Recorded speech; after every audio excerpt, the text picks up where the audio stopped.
Bienvenue dans l'univers enchanteur du conte africain 225, où les récits ancestraux prennent vie pour vous transporter au cœur des traditions et de la sagesse de l'Afrique. Dites-nous en commentaire, de quel pays magique venez-vous? Mama. Le restaurant de Mama G ne fermait jamais. Jour et nuit, ses portes restaient ouvertes. Toujours chaud avec le feu et l'odeur de la cuisine. Même si tu arrivais à 3 heures du matin, tu trouvais de la nourriture. Chaude, prête et servie avec un sourire. Les gens venaient de partout. Certains venaient à pied, certains à vélo, et certains venaient même pieds nus. Ils venaient tous pour la même raison, la nourriture de Mama G. La soupe au poivre pouvait faire danser un malade. Son riz jollof avait l'odeur du matin de Noël. La soupe, épaisse comme un secret, et douce comme une mangue volée. Son igname pilé trônait comme un roi à côté de chaque bol. Les gens faisaient la queue pour acheter la nourriture avant même qu'elle ne soit prête. Et au moment où la première assiette était servie, tout était parti en quelques minutes. Les habitants disaient que c'était parce que sa nourriture était tout simplement trop bonne. Ils disaient qu'elle utilisait les meilleures épices, des mélanges secrets, et une touche que personne d'autre n'avait. Mais personne ne posait de questions. Personne ne regardait trop en profondeur. La nourriture était trop bonne, trop douce, trop parfaite. Sa boutique était toujours pleine. Des rires dans l'air, des assiettes qui claquent, des voix qui crient. Ajoute plus de viande, Mama G. Et elle riait, sa dent en or brillant. Mange et oublie tes chagrins, disait-elle, servant le ragoût comme une rivière coulant sur des pierres. Mais derrière ce sourire, derrière ces marmites, quelque chose d'autre bouillonnait. Quelque chose que seule Mama G savait. Et bientôt, Azaba le saurait aussi. Car chaque marmite a un fond, et certains fonds cachent plus que du poivre. Dans la cuisine de Mama G, où les murs suaient toujours du feu, et l'odeur du ragoût dansait dans l'air, il y avait une marmite qui ne s'ouvrait jamais. Elle était grande et noire et vieille. Elle se trouvait dans le coin près du mur du fond. Cette marmite ne bougeait jamais. Personne ne l'a jamais touchée. Personne n'osait même s'en approcher. Seule Mama G s'approchait. Et elle ne l'utilisait qu'une fois par an, en décembre. Toujours seule, porte verrouillée, rideau tiré. Cette marmite ne faisait jamais de fumée. Personne ne l'a vue l'ouvrir. Mais quand décembre arrivait et qu'elle cuisinait avec cette marmite, sa nourriture avait un goût plus doux que jamais. Plus sucré que la canne à sucre, plus riche qu'un festin de roi. Pourtant, la marmite restait silencieuse, lourde, froide, pleine de quelque chose que personne ne voulait imaginer. Son mari, Monsieur Dan, était un homme qui aimait la nourriture plus que tout. Il entrait dans la cuisine en fredonnant. Il soulevait les couvercles, goûtait les soupes, léchait les cuillères, mâchait la viande. Mais le jour où il s'est approché de la grande marmite, Mama G est apparue comme un éclair. « Ne touche pas à celle-là !» cria-t-elle. « Je suis aiguisée comme une hache, tu laboures une lame. » Monsieur Dan cligna des yeux. « Pourquoi ?» demanda-t-il en essayant de sourire. « Parce que j'ai dit ça, claqua-t-elle. Celle-là est spéciale. » Il n'a plus jamais demandé. Même ses ouvrières, de petites filles aux yeux fatigués et aux mains douloureuses, elles savaient mieux. Elles lavaient chaque recoin de la boutique, mais jamais cet endroit. La grande marmite était comme une tombe. On passe à côté, pas près d'elle. Et quand la dernière assiette était servie et le dernier client parti, Mama G s'asseyait près de la marmite. Parfois elle lui parlait. Parfois elle touchait doucement le couvercle, comme si c'était un bébé qui dormait. Seule elle savait ce qu'il y avait à l'intérieur. Et même les murs de la cuisine retenaient leur souffle. Le restaurant de Mama G était toujours plein de gens. Mais une chose était étrange. Aucune de ses ouvrières ne venait d'Azaba. Pas même une seule. Les gens en ville en parlaient. Pourquoi Mama G n'embauchetait-elle pas nos enfants? Demandèrent-ils. Pourquoi est-ce toujours de nouveaux visages chaque année? Ces ouvrières étaient toutes jeunes, garçons et filles, bras maigres, bouches silencieuses. Ils ne riaient jamais beaucoup. Ils travaillaient comme si leurs jambes étaient attachées au sol, lavaient les assiettes, allaient chercher de l'eau, nettoyer les tables, piler l'igname, servir la nourriture du matin à minuit. Même son téléphone fut pris. Plus d'appels, plus d'amis, plus de rêves. Elle travailla jusqu'à ce que ses mains lui fassent mal. Elle dormit par terre. Elle pleura dans son pagne la nuit. Mais Mama G s'en fichait. Et quand Grace supplia, « S'il vous plaît, puis-je aller rendre visite à mon oncle ?» Mamage dit, « Ce n'est pas encore l'heure. Sois juste patiente. » Alors Grace resta, elle travailla et elle attendit, mais personne ne vint la chercher. Et lentement, la rivière dans son cœur se tarit. Une année passa, puis Noël arriva. « Fais tes affaires, » lui dit Mamage un soir. « Nous allons au village. » Grace sauta de joie. Enfin, elle reverrait les siens. Mais Mamage avait une règle. Elle voyageait la nuit. Alors elles partirent à la faveur de l'obscurité. Au matin, Mamage arriva à Abaseul. À nouveau, le garçon est allé en Amérique pour une excursion scolaire, leur dit-elle. Elle montra une photo, Frank en blouse de laboratoire tenant un bêcher. Tout le monde applaudit. Sa mère sourit avec des larmes, mais Frank était parti. Et personne ne demanda où il était vraiment allé. Après Grace et après Frank, Mamage ne s'arrêta pas. Chaque année, comme le vent d'harmattan, elle revenait à Aba avec des mots doux et des sacs lourds.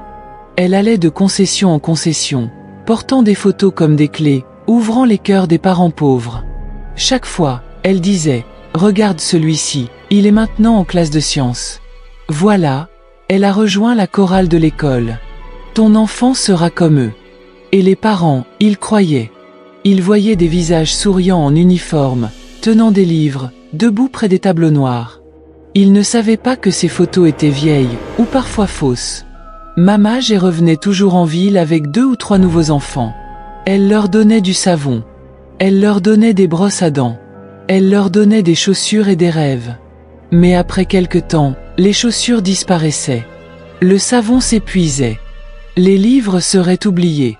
Et les rêves mouraient doucement comme une bougie sous la pluie. Un par un, les enfants se transformèrent en ouvriers. Et un par un, ils disparurent. Mais pendant qu'ils disparaissaient, l'entreprise de Mamage grandissait. Son enseigne devint plus grande. Elle avait des lumières clignotantes maintenant, rouges, vertes, jaunes. Sa marmite de cuisine devint plus large, plus profonde. Ses chaises se transformèrent en bancs en plastique. Sa file s'étendait comme une corde à linge dans une concession. Les gens disaient, sa nourriture est trop sucrée.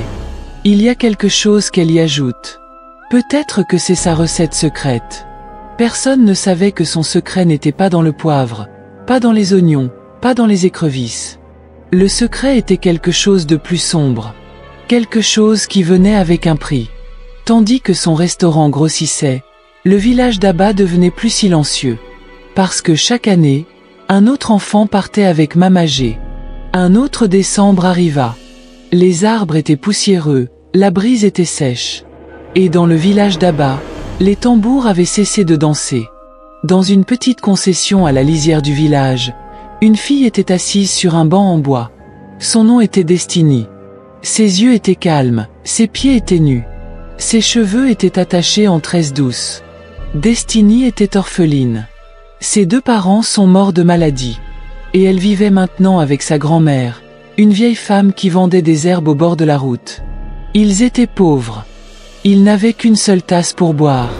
Parfois, Destiny s'endormait avec juste de l'eau dans le ventre. Ce fut le jour où Mamage entra. Elle vint avec un sac de riz, un paquet de biscuits, et une voix douce comme du sucre fondu. Elle s'assit sur le banc à côté de la vieille femme et dit « Mama, laisse-moi aider cette fille. Je vais l'emmener en ville. Je l'enverrai à l'école. C'est une enfant spéciale. Elle mérite plus que ça. » La grand-mère regarda Destiny. Destiny regarda le sol. Puis elle hocha la tête. Elle voulait partir. Elle voulait plus que la faim et le silence. Mamage sourit largement et toucha doucement sa tête. « Tu ne regretteras pas ceci, » dit-elle. Et le lendemain, Destiny quitta le village. Quand elles arrivèrent à Azaba, tout semblait nouveau. Mamage lui donna des chaussures brillantes, un uniforme propre, et même une brosse à dents au poil bleu. Destiny vit des lumières plus brillantes que les étoiles. Elle sourit un peu. Elle fut inscrite à l'école. Elle tint ses livres des 2 mains comme un trésor. Elle s'assit au fond de la classe, silencieuse mais toujours attentive. Elle pensait, peut-être est-ce le début d'une meilleure vie. Mais seulement pour un court instant. Après quelques semaines, l'école s'arrêta. Les chaussures furent retirées, les livres furent enfermés. Son nom fut retiré du registre. Mamagé lui donna un chiffon et dit « Commence à nettoyer.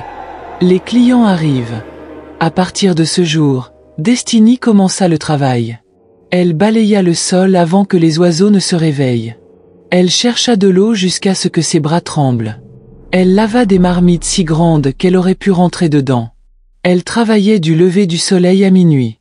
Et quand ses jambes étaient fatiguées, Mamagé disait « Tu n'es pas là pour dormir, tu es là pour aider. » Destiny voulait pleurer, mais elle n'avait plus de larmes.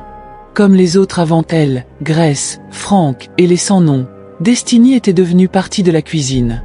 Mais quelque chose chez Destiny était différent. Quelque chose que la marmite n'avait pas vu auparavant.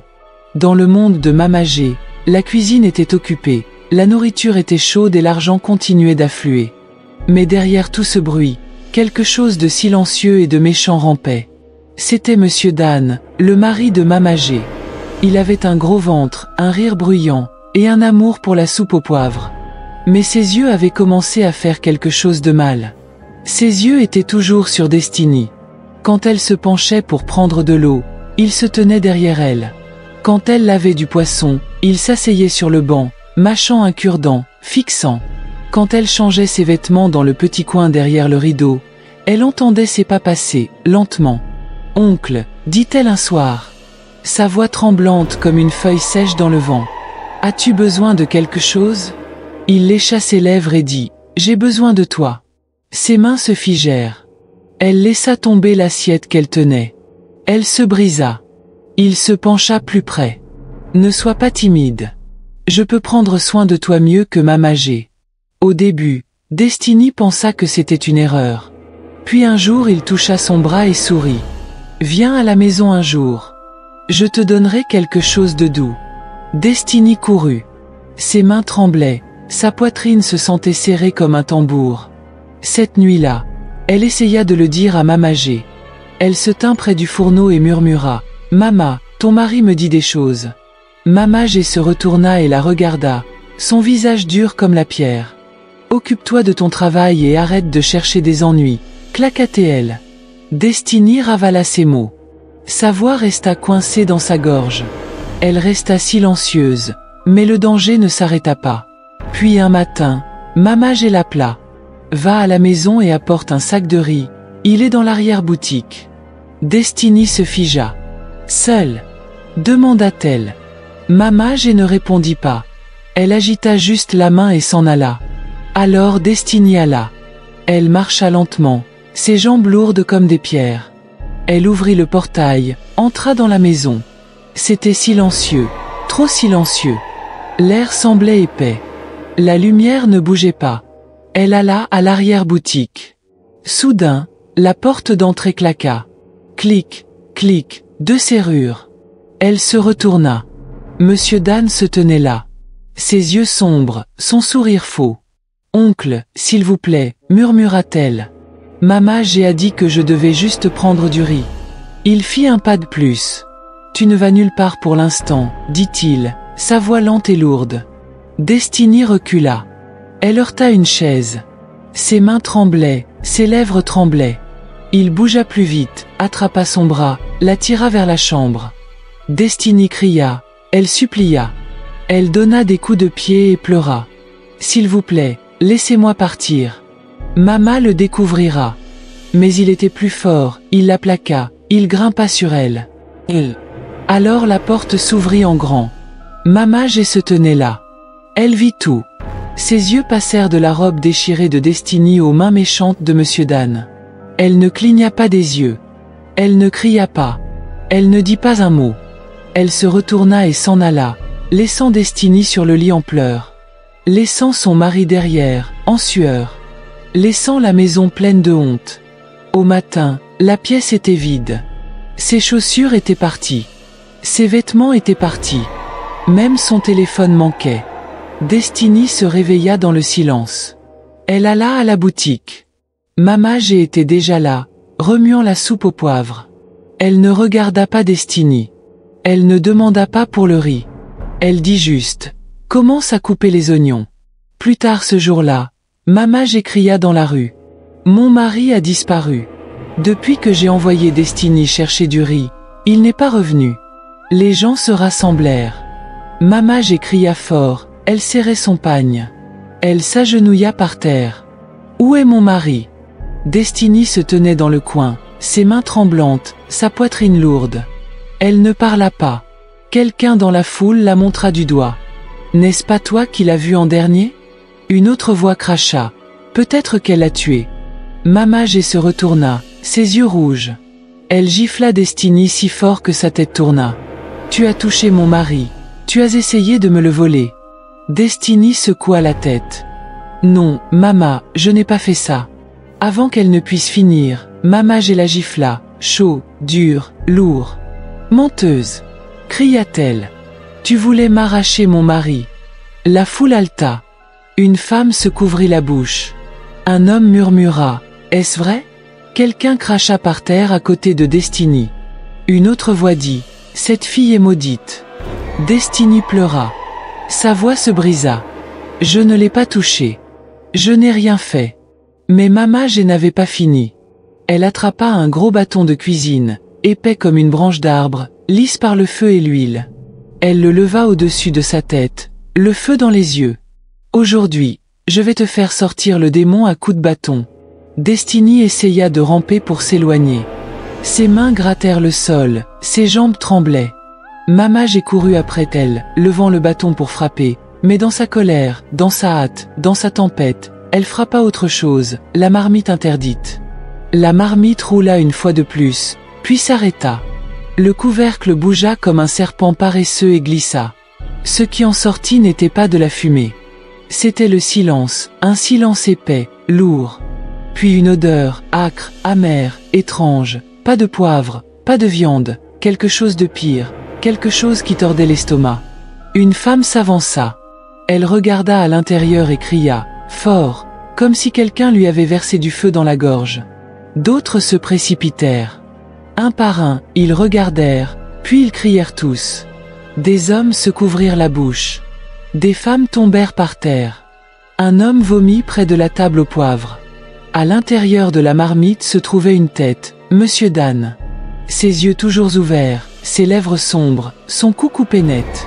Il fixait tout le monde comme s'il avait quelque chose à dire. Mais ce n'était pas tout. Sous sa tête, il y en avait une autre, et une autre, et une autre, de petites têtes, Grace, Frank, des enfants. Chaque visage figé dans la douleur. Chacun un nom qui n'était jamais revenu à la maison. La marmite était pleine, pas de ragoût, pas de soupe, mais de secrets qui bouillonnaient depuis des années. La marmite avait parlé, et Azaba ne serait plus jamais la même. Mamaj ne courut pas. Elle ne pleura pas. Elle ne se cacha pas. Elle ne supplia pas. Elle resta juste là, son visage sec, ses yeux vides, comme un puits tari. La police arriva. Leurs bottes tapaient sur le sol. Leurs sifflets hurlaient. Ils se frayèrent un chemin à travers la foule, entrèrent dans la cuisine et virent la marmite. Ils regardèrent à l'intérieur. Ils reculèrent. Un officier se couvrit le nez. Un autre se couvrit les yeux. Puis ils se tournèrent vers Mamaj et dirent « Vous êtes en état d'arrestation ». Elle hocha la tête. Elle ne demanda pas pourquoi. Ils l'emmenèrent menottée. La rue était silencieuse. Même le vent avait oublié comment souffler. Destiny fut emmenée dans un endroit sûr. Elle s'assit dans une petite pièce, enveloppée dans une couverture. Ses mains tenant une tasse de thé, qu'elle ne but jamais. Ses yeux fixaient le vide. Au poste de police, Mamaj s'assit sur une chaise. L'officier demanda « Pourquoi? Pourquoi l'avez-vous fait ?» Mamaj leva lentement les yeux. Sa voix était calme, froide, comme l'eau du fond d'une rivière. C'était un rituel. L'officier cligna des yeux. Quel genre de rituel? Elle répondit. Un puissant. Un qui attire les gens. Un qui apporte de l'argent. Elle regarda autour de la pièce. Je n'ai pas toujours été comme ça. Je vendais au bord de la route. Ma nourriture était bonne, mais personne ne venait. Un jour, une femme m'a insulté. Elle a dit que ma soupe n'avait pas de goût. Ce jour-là, je suis allé voir un médecin traditionnel. Je lui ai dit que je voulais le pouvoir. Je voulais que les gens se disputent ma nourriture. La pièce était silencieuse. Il m'a donné un choix. Un sombre. Il a dit que la marmite devait manger. Il a dit que chaque année, elle devait se nourrir. L'officier se pencha en avant. Se nourrir de quoi? Mamage et ne cligna pas des yeux. De la chair la plus pure, de la chair d'un enfant. L'officier laissa tomber son stylo. Elle continua. Chaque décembre, je lui donnais un enfant. Un par un, je choisissais les pauvres, les oubliés. Je cuisinais leur partie à l'intérieur de cette marmite. Juste de petits morceaux, pas trop. Juste assez pour le goût. Sa voix était douce maintenant, comme une berceuse. C'est pourquoi la nourriture était sucrée. C'est pourquoi les gens venaient toujours. Ils ne savaient pas, mais leurs estomacs savaient. Elle sourit. Ce n'est pas juste cuisiner. C'est un sacrifice. Elle leva les yeux, ses yeux comme des trous profonds. Grace fut la première, puis Franck, puis beaucoup d'autres. Un enfant chaque année, juste avant Noël. Elle secoua lentement la tête. Destiny était la suivante. J'avais tout préparé. J'avais nettoyé la marmite, j'avais aiguisé le couteau. Les signes étaient bons, les esprits étaient prêts. Puis sa voix changea. Elle tomba comme la pluie dans la poussière sèche. Mais Monsieur Dan, cet homme insensé, il a touché. Il a enfreint la règle. Aucun enfant ne doit être souillé avant le sacrifice. Cela gâche le pouvoir. Cela gâche le goût. Elle ferma les yeux. Alors je lui ai donné la marmite à lui à la place. Sa chair n'était pas pure, mais c'était le seul choix restant. La marmite avait faim. Je ne pouvais pas attendre. Loin, dans le village d'Abba, la nouvelle parvint aux oreilles des parents. Elle se propagea comme une traînée de poudre dans l'herbe sèche. Les mères qui avaient donné leurs filles. Les pères qui avaient envoyé leurs fils.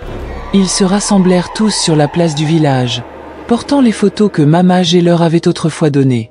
Photos de Grace, de Franck, d'enfants qui ne sont jamais revenus. Les vieilles femmes gémirent. Leurs voix brisèrent le ciel. Elle nous a menti. Elle a utilisé nos enfants. Un homme tomba par terre, se roulant dans le sable. Je lui ai donné mon seul fils. Elle m'a montré une photo. Il souriait sur la photo. Une autre mère déchira son pagne et cria. Ce sourire n'était pas réel. Cette photo a été prise avant qu'elle ne les tue. Tout le village devint une tempête de larmes. Certains s'évanouirent. Certains se battirent. Certains restèrent juste assis et fixèrent, trop brisés pour pleurer. Ils lui avaient fait confiance. Ils lui avaient ouvert leurs portes. Ils lui avaient donné leurs enfants. Et maintenant, la vérité était sortie comme de la vapeur chaude d'une marmite couverte. Et elle brûla tout le monde. Mamage fut emmenée en prison. Des chaînes aux mains, des gardes à ses côtés. Pas de sourire, pas de larmes. Elle ne se battit pas, elle ne parla pas. De la même manière qu'elle cuisinait en silence, elle entra dans son châtiment tranquillement. Le restaurant fut fermé. Les chaises étaient cassées. Les tables étaient brûlées. Les murs étaient griffés. L'enseigne lumineuse fut arrachée. La cuisine fut verrouillée avec de grosses chaînes en fer. Et la marmite interdite, la police l'emporta. Mais personne ne toucha à ce qu'il y avait à l'intérieur. Personne n'osa. La marmite fut scellée pour toujours. Et même la terre ne voulut pas qu'on l'enterre près. Quant à Destiny, elle fut ramenée à Abba. Sa grand-mère la serra fort, pleurant, embrassant ses joues, la berçant d'avant en arrière comme un bébé. Mais Destiny ne dit jamais un mot, pas même un seul. Ses lèvres étaient fermées. Ses yeux étaient loin, comme si sa voix lui avait été volée. Elle marchait comme une ombre. S'assit pendant des heures, regarda le ciel. Elle ne rit pas. Elle ne pleura pas. Elle existait juste. Dans la ville d'Azaba, les gens essayèrent d'oublier, mais ils ne purent pas. Parce que même si la boutique était fermée, ils disaient que l'odeur du ragoût venait encore du coin la nuit. Un ragoût riche, épais, doux. Et certaines nuits, quand le vent était calme et la lune immobile, on pouvait entendre des murmures, venant de la cuisine scellée, derrière la porte verrouillée, la voix d'une femme, douce, basse, presque comme si elle chantait une berceuse. Je leur ai dit de ne jamais ouvrir cette marmite. Et puis le silence, un silence épais. Parce que certains secrets, une fois cuits dans le feu, ne peuvent jamais être oubliés. La marmite est fermée, mais l'histoire bout encore. J'espère que vous avez apprécié le conte. Si c'est le cas, veuillez aimer la vidéo, la partager avec votre famille et vos amis, laisser un commentaire, et n'oubliez pas de vous abonner à la chaîne et d'activer la cloche de notification pour d'autres contes enchanteurs comme celui-ci. Au revoir. La prochaine fois, je vais prendre le nom des bavards et des absents.